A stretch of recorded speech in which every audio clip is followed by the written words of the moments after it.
En ces temps de confinement, tu ne sais pas quoi faire, tu tournes en rond. Eh bien écoute, moi ce que je te propose, c'est d'installer un logiciel très simple d'utilisation, gratuit, en français, qui va te permettre de téléassister tes proches. Tu vas pouvoir simplement, avec leur accord, te connecter sur leur ordinateur et les aider. Voilà, hein?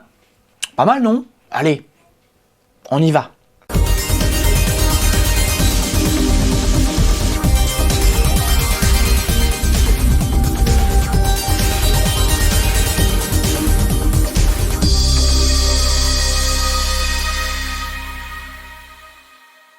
Bonjour à toutes et à tous, bienvenue dans un nouveau numéro de votre chaîne SOS PC. Méa m'a rejoint lorsque j'ai lancé la caméra. En fait, dès qu'elle voit les projecteurs, c'est plus fort qu'elle. Alors le sujet d'aujourd'hui, ça va tourner autour du coronavirus. Alors non, je vous inquiète pas du tout. Je ne vous inquiète pas. Je vais pas vous parler médecine. Chacun son métier. Je vous donnerai aucune consigne.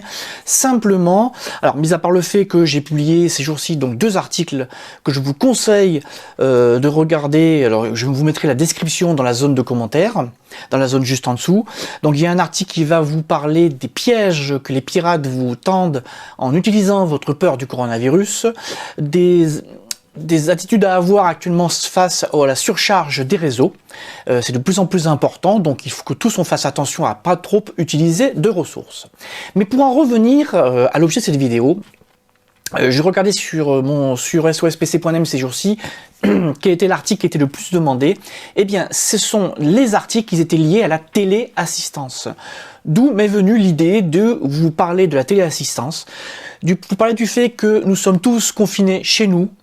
C'est un mal pour un bien, on n'a pas le choix, il faut prendre son mal en patience donc, mais il peut arriver que vos proches aient des soucis informatiques pour une bonne et simple raison, c'est qu'actuellement tout le monde ressort ses ordinateurs des placards et des fois on a des mauvaises surprises, des fois on n'a pas pensé à vérifier quelques réglages, des fois on n'arrive plus à réinstaller un antivirus, des fois on n'a pas fait réparer un ordinateur qui commence à avoir des soucis, bref. Vos proches peuvent faire appel à vous. Nous avons tous un niveau d'informatique plus ou moins important. Donc vous, même vous qui n'utilisez pas beaucoup votre ordinateur, même vous qui n'êtes pas un expert ou ne pensez pas être un expert en informatique, vous pouvez aider votre prochain, j'allais dire. Alors moi je vais vous parler aujourd'hui, je vais vous faire une petite démo d'un logiciel qui s'appelle AnyDesk. Et AnyDesk, il est gratuit. Vous n'êtes même pas obligé de l'installer sur votre ordinateur. Et l'avantage, c'est que vous allez pouvoir très facilement prendre prendre possession, prendre le contrôle de l'ordinateur de quelqu'un dans votre entourage qui aurait un souci et ainsi régler les petits problèmes basiques du quotidien. Voilà, donc je tenais aujourd'hui à faire cette vidéo. Je vais vous faire une petite démonstration. Vous allez voir, c'est très facile. Et pour celles et ceux qui se poseraient la question, qui connaissent un petit peu le monde de la téléassistance, vous allez peut-être vous demander pourquoi je vous parle pas de TeamViewer. Alors TeamViewer, c'est le mastodonte, c'est le numéro 1 dans le monde de la téléassistance. Pour une bonne et simple raison. TeamViewer peut être utilisé par les particuliers. Lorsque vous l'installez, vous cochez utilisation non professionnelle. La problématique, c'est que depuis un an et demi, suite aux abus très importants des professionnels qui installaient sur leur poste le logiciel coché particulier et ne voulaient pas payer la licence, eh bien il faut dire ce qui est, ils font toujours la chasse un petit peu aux abus. Et le problème, c'est que beaucoup d'entre vous, moi le premier, qui utilise pourtant très peu, je me suis retrouvé un peu embêté avec des messages du genre vous devez acheter une licence, vous n'avez le droit d'utiliser le logiciel qu'une seule petite minute, donc il faut envoyer un mail à l'assistance, leur expliquer que vous n'abusez pas, enfin bref, actuellement et donc ils font la chasse aux personnes qui ne respectent pas le contrat, c'est-à-dire un particulier peut utiliser pas un professionnel, et donc ça devient très compliqué d'utiliser.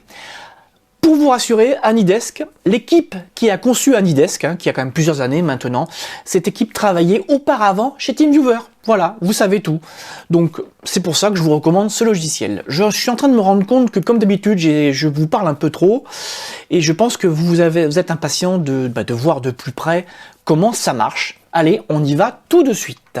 Alors donc, je vais vous expliquer comment télécharger et utiliser AnyDesk. Vous allez voir, c'est simplissime.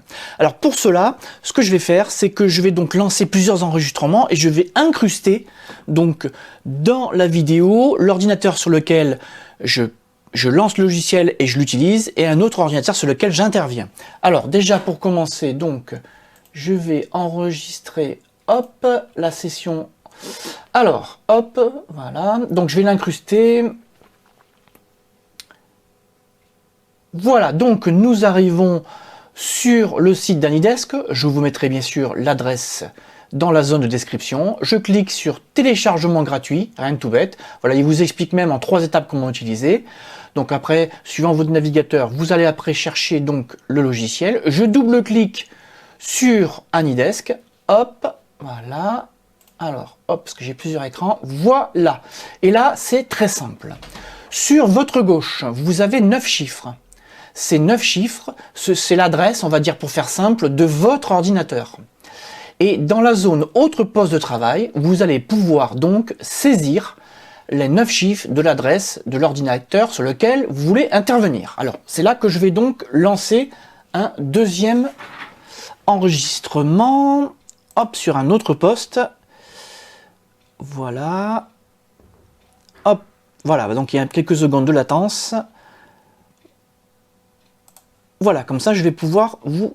Alors, voilà, je vais donc vous mettre en incrustation le deuxième poste. Donc le deuxième poste, donc son adresse, voilà, il y a 9 chiffres, c'est celle-ci. Donc je vais entrer l'adresse sur l'autre poste. C'est tout bête. Alors 668 703 096 703 096. Voilà, tout simplement. Je clique sur se connecter. Voilà, qu'est-ce qui se passe sur l'ordinateur qui reçoit mon appel? Je clique sur accepter. Voilà, la session est donc démarrée. Voilà, ma session, hop, est démarrée. Et donc, sur l'ordinateur principal, je vois ce que voit la personne et je peux sans problème, hop, lancer par exemple le navigateur, voilà, donc voilà. Bon, après, donc je suis sur le même réseau, donc c'est sûr que c'est un peu plus lent. Après, voilà, donc voilà. Bon, vous voyez, je peux lancer le navigateur, je peux faire tout ce que je veux. Voilà, vous voyez, c'est vraiment pas compliqué. Et donc là, vous avez la main. Alors sachez que vous pouvez décider, pour des raisons pratiques, d'installer donc le logiciel sur chacun des 2 ordinateurs. Pour cela, c'est très simple. Vous cliquez sur installer Anydesk. Alors l'avantage de l'installer, c'est que ce sera plus pratique, ce sera un petit peu plus rapide pour le lancement. Et aussi l'autre avantage, c'est que vous voyez, vous avez une série de 9 chiffres et vous allez pouvoir personnaliser cette série de 9 chiffres, vous la remplacez par un pseudonyme. Alors ce sera pseudonyme papa, ce que vous voulez, et arrobase, je dis papa, maman, ou ce que vous voulez, grand-père, grand-mère, ce que vous voulez. Et ça se terminera automatiquement par arrobase Anydesk, arrobase AD. Voilà, vous aurez le pseudo arrobase AD. Une précision, une fois que vous l'avez installé, si jamais dans les heures ou les jours qui suivent, ou les mois qui suivent d'ailleurs, je ne sais pas pourquoi je dis ça, vous désinstallez le logiciel, vous allez perdre le pseudo. C'est-à-dire qu'autant l'adresse, les 9 chiffres ne changera pas pour l'ordinateur, autant ce pseudo qui était affecté à cette machine sera perdu. C'est comme ça. La seule façon de le garder, ce serait de prendre la version payante d'Anydesk. Donc, pour votre usage, ce ne sera pas utile. Donc, attention, avant de désinstaller, réfléchissez bien. Ce pseudo, si vous l'avez donné à toute votre famille, ça peut être un petit peu embêtant. Alors, comme vous l'avez vu, c'est super simple à utiliser. Voilà. N'hésitez pas à poser vos questions. Comme vous l'avez vu, il est très simple à utiliser. Je vous remercie d'avoir suivi cette vidéo et je vous dis à bientôt.